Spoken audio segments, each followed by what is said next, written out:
Hey, I think we're live. This is Monika Moss-Gransberry with senior coach and trainer with Move the Crowd.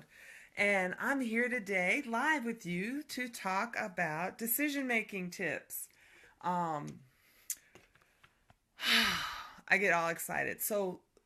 Uh, we're going to talk about a few tips on decision-making, and then I want to update everybody and hear everybody's update on the 60-day manifestation challenge, because we're almost to the end. So the first tip for decision making, some of you may have decision making processes that you like, um, and these are just some things for you to consider, because there's so many ways to go about making a decision. And my focus today will be more around like how do you make decisions that support your business, your goals, your vision for yourself. And so the first thing that I look for is clarifying my intention, or with my clients, are they really clear on their intention? So for instance, maybe you tell yourself you want to grow your business in 2017. So what does that really mean to you? What's inspiring you to say that you need to grow? What does the word grow mean? Is that around more clients, more revenue, a bigger presence in the marketplace? What is it that you're looking to do? And then how do you want to go about doing it? So let's just say it's revenue. And so what are your choices then on how to increase your revenue, and how do you discern which of these choices get your time, attention, money, energy? So for the 60-day challenge, I looked at my goals and I was like, hey, I'm not meeting some of my benchmarks, and what can I do that's in my control that would allow me to make a difference before the end of the year, so I can feel like I won this year. And that's what inspired me, and that's what kind of got me going around this challenge. The second tip, so first is clarifying your intention, being really clear about what you want and what your choices are. The second is around choices. How do you frame the question so it opens you up to more options, more choices? So I like to tell this story. It's called the flat tire story. Some of you may have heard it. Please bear with me. It's pretty short. So this man is driving his car down a hot rural road, and all of a sudden, bloop, bloop, bloop, bloop, bloop, bloop, he's got a flat tire.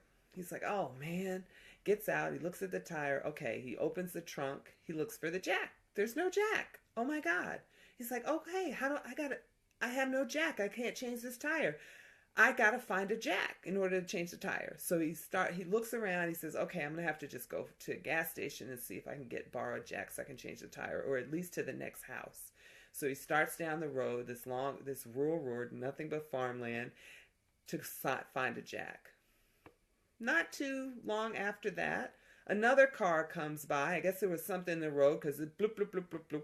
Here comes the next tire, and he's got a flat tire too. He gets out, he looks around, he was like, oh my God, I have no jack. There's no jack in the trunk.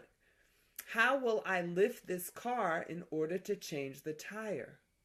And then he spots a place where the fence is broken. There's a big rock there, and there's the big piece of the wooden fence laying on the ground. He's like, oh, maybe I could use this rock and this wood to raise the car enough to change the tire. So he rolls the rock over, he shimmies up the car, he puts the rock underneath. It's just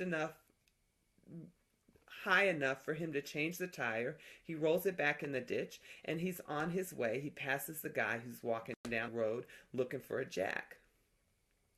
The moral of this story is how you frame the question opens you up to more choices. So if you can only change, if the question is framed, how do I find a jack in order to change the tire? That's very limiting. If the second guy framed the question is, how do I raise the car so I can change the tire? That left him up to more creative options.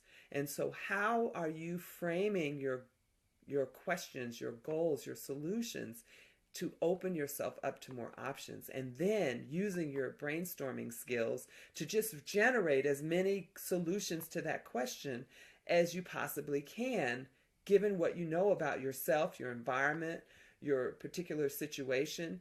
And even if there's options that you would never choose, they suck, put them on the list, because then you know you're not missing anything. And that discernment around that option that you might never take may be the one. I remember I had one client, we were having a private retreat. She was trying to find a solution to her dilemma. She wanted to go into her business full time. She had a lot of money worries.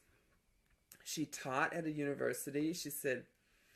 I said, well, how do you envision your future? She said, well, I don't envision retiring. I just envision continuing to teach on some level, and then running my business until I don't work anymore. And I said, okay, so what would it take for you to retire? Well, we brainstormed a whole bunch of options. None of them were really fit. I said, what do you what if you retired? She was like, no, I don't want to retire. But it turned out that she could buy a few years and actually retire, keep her pension, keep her ability to teach at the university, because she'd be a retired professor. She could come and teach sometimes, and it would give her the security she was looking for to pursue her business full time. So keep those options on the table, even if they look like a no, because once you explore them, sometimes they are the perfect solution. The third tip today, or third thing to consider, is priorities. How are you setting your priorities? And are those priorities aligned? Are the opportunities, or is the question that or the problem you're trying to solve aligned with your priorities? So a couple things. Having some priorities is critical to staying focused and being able to accomplish things. I have lots of entrepreneurs who are running 5 businesses. They've got 25 ideas going. They've got too many projects. And my phrase to them is staging and phasing. How are you staging and phasing your work? You can do all the things you want to do, but not all at once. One of the things that makes teams crazy are leaders who don't set and abide by priorities, some system of priorities, because there's too many projects, and it's all due now. We have to do it now, versus we're going to do these things in the first quarter. We're going to take on 1 new project a quarter, or 2 new initiatives this year, and keep an ongoing list of all those wonderful ideas that you keep coming up with, and schedule them for later. If they're good ideas, they'll still be there. They'll still work later. So really setting some clear priorities and really staging and phasing your work. The fourth and final tip today is discernment. Looking at all your options, that brainstorming list, and discerning which ones meet the task at hand, or actually will give you what you're looking for, what your intention is. So I like lists of criteria here.